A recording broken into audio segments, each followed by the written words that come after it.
Abby, what is your topic? Why we should be able to adopt wild animals.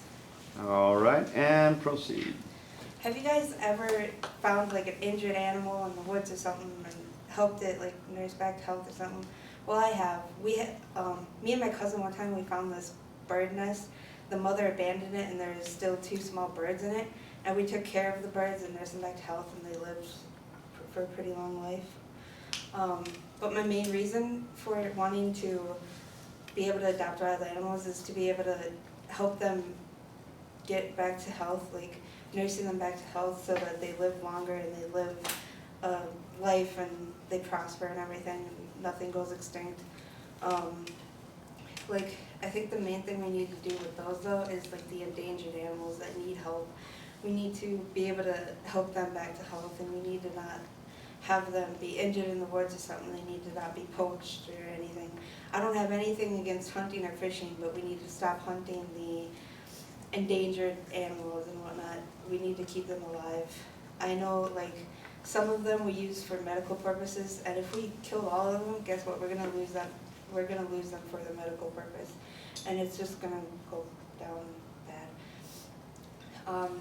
And if you don't want to adopt an actual animal, you can send money to a company or something that'll take care of that for you and whatnot. Like you've all seen the dog commercials where they're saying you can send us money and we'll send you like a stuffed animal or a t-shirt or something. Well, I know there's like sites where you can go and do that for the endangered animals like tigers and whatnot. And I know if you send money for that, like the tiger, you get a booklet about tigers and it'll tell you everything. You'll get a certificate where you can name it and everything, and you'll get a stuffed animal with it. And other than that, there's also like sanctuaries. You can help them out too. They adopt or they'll help wild animals. They'll nurse them back to health, and they'll put them back into the wild after they're all healthy and everything. And I think we really need to focus on that, and it'll help too. And if you do get an actual animal, like you need to make sure you have the supplies for it. You need to make sure there's a big enough space for it. You need to make sure you have the money to feed it.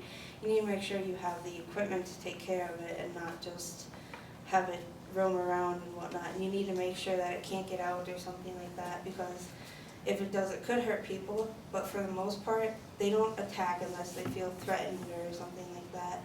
Especially like if you're around something with babies, they're gonna attack you because they feel the need to protect their cubs.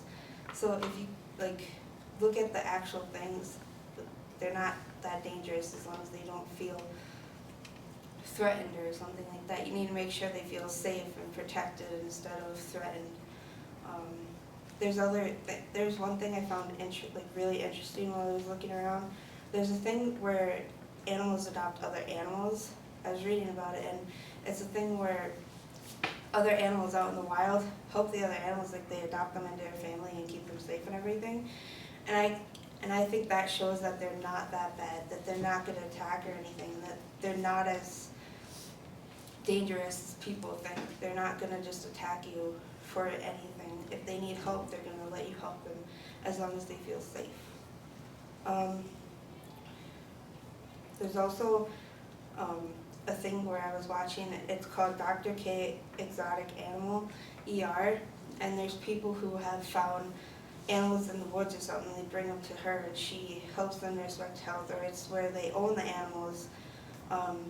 Me and my mom were watching it like yesterday or something, and there's a tortoise on there. It was pretty big, it weighed about 100 pounds, and it had a blood clot on its tongue, and she took that out and removed it, and the turtle lived and everything, and it's all good now.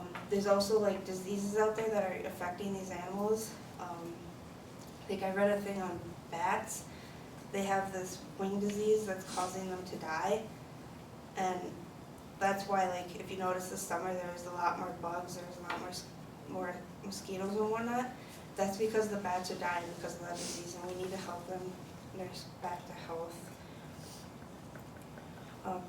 I think we just need to mainly keep them alive. We need to stop hurting endangered animal and whatnot. Dr. K says no matter what the animal, she will help save it, and I believe that so hard. Yep. 454.